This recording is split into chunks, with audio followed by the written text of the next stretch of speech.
दोस्तों इस वीडियो में हम जानेंगे formation of Himalayas, importance of Himalayas and facts about Himalayan ranges. Himalayas को लेकर सारे डाउट्स दूर हो जाएंगे आपके, बस वीडियो को पूरा देखना और एंड तक जरूर से देखना है। सबसे पहले देखते हैं हिमालयाज का फॉर्मेशन आखिर कैसे हुआ। आज से 240 मिलियन ईयर्स पहले दुनिया का सारा लैंड मास केवल एक कॉन्टिनेंट के फॉर्म में एग्जिस्ट करता था। इस सुपर कॉन्टिनेंट का नाम था पेंजिया। फिर आज से 200 मिलियन ईयर्स पहले पेंजिया टूटकर लॉरेशिया और गोंडवाना लैंड नाम के 2 कॉन्टिनेंट्स में डिवाइड हो गया। इन दोनों लैंड मासेस के बीच में तेथिस नाम का एक लॉन्ग, नैरो और शैलो सी हुआ करता था, जिसमें दोनों कॉन्टिनेंट्स की बहुत सारी रिवर्स अपने सेडिमेंट्स लाकर डिपॉजिट कर देती थी। But almost 100 to 120 million years पहले इंडियन पेनिनसुला गोंडवाना से टूटकर नॉर्थ की ओर जाने लगा। जैसे जैसे इंडियन प्लेट लॉरेशियन लैंडमास के यूरेशियन प्लेट की ओर बढ़ने लगी, दोनों प्लेट्स के बीच स्थित टेथिस सी सुकीज होना शुरू हो गया। यही नहीं, इस कॉन्टिनेंटल ड्रिफ्ट के प्रेशर की वजह से टेथिस के सी में डिपॉजिटेड सेडिमेंट्स ने भी फोल्ड होना शुरू कर दिया। ये पूरी प्रोसेस धीरे धीरे मिलियंस ऑफ ईयर्स तक चलती रही। फाइनली 40 to 50 मिलियन ईयर्स पहले इंडियन कॉन्टिनेंटल प्लेट और यूरेशियन कॉन्टिनेंटल प्लेट एक दूसरे से टकराई। इन दोनों प्लेट्स के कोलिजन से इतना ज्यादा प्रेशर डेवलप हुआ कि उससे इनकी बाउंड्री पर मास स्केल फोल्डिंग और फॉल्टिंग का फिनोमेनन देखने को मिला। आज हम हिमालयन रेंजेस को जिस फॉर्म में देख रहे हैं, ये इस टेक्टोनिक प्लेट कोलिजन का रिजल्ट है।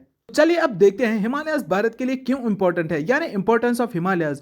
पॉइंट नंबर 1, मानसून सीजन में इंडियन ओशन से south west monsoon winds Bharat में आती है और इन विंड्स के लिए हिमालयाज एक नेचुरल बैरियर की तरह काम करता है, जिसकी वजह से नॉर्दर्न इंडिया में हैवी रेनफॉल होती है। और अगर हिमालयाज नहीं होते तो ये विंड्स भारत में अपना मॉइस्चर लूज किए बिना ही नॉर्दर्न कंट्रीज की ओर बढ़ जाती और नॉर्थ इंडिया एक डेजर्ट की तरह हो जाता। पॉइंट नंबर 2, दिसंबर के मंथ के आसपास नॉर्थ ईस्ट एशिया और सेंट्रल एशिया में विंटर्स काफी हार्श होते हैं, जिसकी वजह से टेम्परेचर कम और प्रेशर ज्यादा होता है और इंडिया में इन एरियाज के रिलेटिव प्रेशर कम होता है। और जैसा कि हम साइंस में पढ़ चुके हैं कि winds generally higher pressure areas से लोअर प्रेशर एरियाज की तरफ बढ़ते हैं, तो इस प्रेशर डिफरेंस की वजह से सेंट्रल एशिया की कोल्ड ड्राई विंड्स भारत की ओर आती है और ये हिमालयाज के द्वारा ब्लॉक करी जाती है। अगर हिमालयाज नहीं होते तो नॉर्थ इंडिया को एक्सट्रीम कोल्ड विंटर्स का सामना करना पड़ता।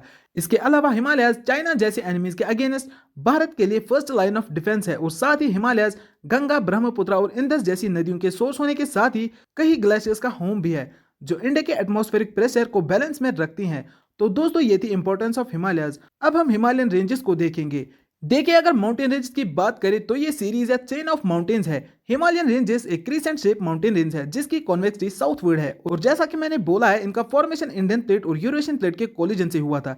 जियोग्राफिकली ये नॉर्थ वेस्ट से साउथ ईस्ट डायरेक्शन में इंडस रिवर और ब्रह्मपुत्र रिवर के बीच 2400 किलोमीटर में फैले हुए हैं और ये इंडियन सब कॉन्टिनेंट को तिब्बतियन प्लेटू से सेपरेट करते हैं। विड्थ की बात करें तो कश्मीर में 400 किलोमीटर से अरुणाचल प्रदेश में 150 किलोमीटर के बीच इनकी विड्थ वेरी करती है। फिजियोग्राफिक डिविजन्स की बात करें तो हिमालयाज 4 हिस्सों में डिवाइडेड है: ट्रांस हिमालयाज, ग्रेटर हिमालयाज या हिमाद्री, लोअर हिमालयाज और आखिर में आउटर हिमालयाज या शिवालिक्स। इनमें से ग्रेटर हिमालयाज हिमालय का वो रूप है जिसके लिए हम सब हिमालयाज को जानते हैं, जहां पर mount Everest, mount Kanchenjunga, mount Makalu जैसे विशालकाय पीक्स पाए जाते हैं। जबकि हिमालयाज के बाकी section Indian subcontinent, greater Himalayas और तिब्बतियन प्लेटू के बीच कनेक्टिंग लिंक्स का काम करते हैं।